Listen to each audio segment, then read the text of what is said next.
The New York Reversal. So starting off, we have a higher time frame bias. For this example, we have a sweep on the buy side liquidity. We have sell stops resting here, and we have an unfilled imbalance as our draw on liquidity. Then the setup, looking at our daily profile, breaking the day up into 3 sessions from 7 p.m. to 2 a.m. we have Asia, 2 a.m. to 7 a.m. we have London, and then 7 a.m. to 12 p.m. we have New York. We have the Asian session open and consolidate.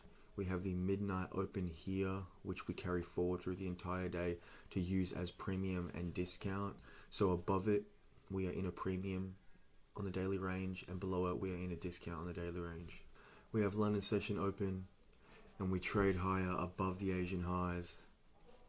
Then at 7 a.m. we have the New York session open and trade up above the London session, and we have this SMT divergence between correlating or inversely correlating assets between time-based liquidity points being the London session and New York session. Now when we're up here, we can take notice that we've swept all this buy side in the daily range.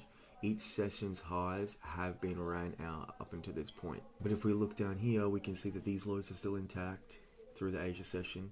The London lows still intact, and we haven't made a significant run lower yet below these lows in the New York session. So when we're at this point, we have all this liquidity built up down here. We've swept all this buy side liquidity of the previous sessions. We've had an SMT with the London session, and we are in a premium on the daily range above this midnight open. So now we expect a sell program to unfold, and as we start dropping off, that occurs. And then the third and final step, which I've just added here, because really this can be any entry pattern that you desire. If you want to use a fair value gap or order block, whatever entry mechanism works with you. But as this is an actual example over a trade that I will show you in a second, what I did use was the breaker. So we have a high, low, higher high, and then the break of this low here. And then when we returned to this low, I sold short. And then here is my actual trade example.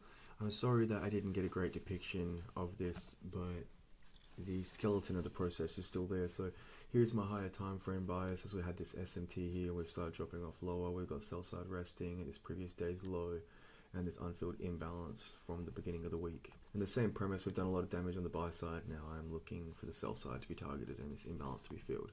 Now from the setup purposes, we've got 2 to 7 o'clock here, and then post here is past 7 o'clock in the New York session. We can see that we didn't actually sweep the London session high, but we made a lower high, creating an SMT, which validates our setup. Then as we dropped off lower here, we created this imbalance, and we started trading at the low of it. We swept this little buy side here, and then ran lower, and then here is the breaker. As we retrace to it, I have my limit order here, and my stop loss above the stop rates high. And simply just wrote it down all the way to the discount imbalances midpoint, and that was the trade. So just to summarize, we have our higher time frame bias, we have our daily profile for our setup purposes, and then we have our entry mechanism to get in the trade. High time frame bias, draw on liquidity, setup purposes, and entry. Okay, so that's all for today, guys. I'm sorry for it kind of be a quick one. I feel like maybe I rushed over things, but that was kind of what I wanted to do today, just get to the nitty-gritty exact mechanisms of this model essentially. So I hope you guys enjoyed, and speak to you guys in the next one. Ciao.